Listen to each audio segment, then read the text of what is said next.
Declaration పై సంతకం పెట్టడానికి జగన్ కు ఇబ్బంది ఏంటని బీజేపీ నేత భానుప్రకాష్ రెడ్డి ప్రశ్నించారు. దేవుడిపై విశ్వాసం ఉన్నట్టు డిక్లరేషన్ ఇవ్వమంటే కుల చిచ్చు పెట్టే ప్రయత్నం చేయటం దారుణమన్నారు. ఇప్పటికైనా దిగజారుడు రాజకీయాలు మానుకోవాలని హితవు పలికారు. అయ్యా జగన్మోహన్ రెడ్డి గారు, మనం చేసుకునే దర్శనం కాదు, భగవంతుడు ఇచ్చే దర్శనం తిరుమలలో జరిగేది, గుర్తుపెట్టుకో. ఆయన ఆశీర్వాదం లేనిది 7 కొండల అలిపిరి దగ్గర కూడా మనం అడుగు పెట్టలేం. కాబట్టి వెంకటేశ్వర స్వామి అనుమతి లేదు కాబట్టి నువ్వు శ్రీవారి దర్శనానికి నువ్వు రాలేకపోయినావు అని చెప్పి శ్రీవారి భక్తులు అనుకుంటున్నారు. నీకు డిక్లరేషన్ ఇచ్చే దాంట్లో ఏం నొప్పి, ఏం బాధ?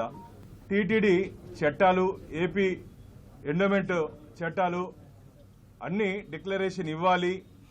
చాప్టర్ 18లో క్లియర్ కట్గా మెన్షన్ చేస్తుంటే హిందూ మత విశ్వాసాలు అంటావు, దళితులు అంటావు, నేను 4 గోడల మధ్య బైబిల్ చదువుతానంటావు.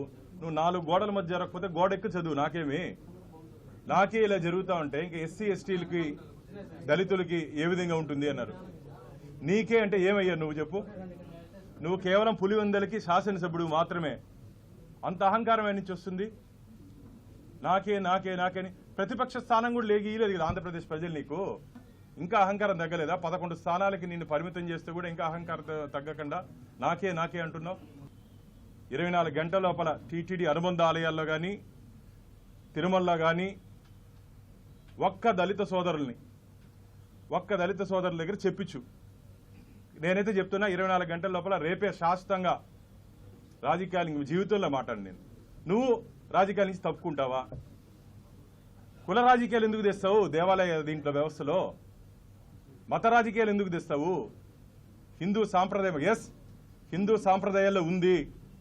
పూరి జగన్నాథ్ ఆలయంలో కానీ, అనంత పద్మనాభ ఆలయంలో కానీ, గురువాయూర్లో కానీ, అంతెందుకు మన పక్కన తమిళనాడు ఆలయాల్లో చాలా ఆలయాల్లో హిందూయేతరులకి ఆలయ ప్రవేశం లేదు. నీకు కొండ మీద ఆ అవకాశం ఉంది.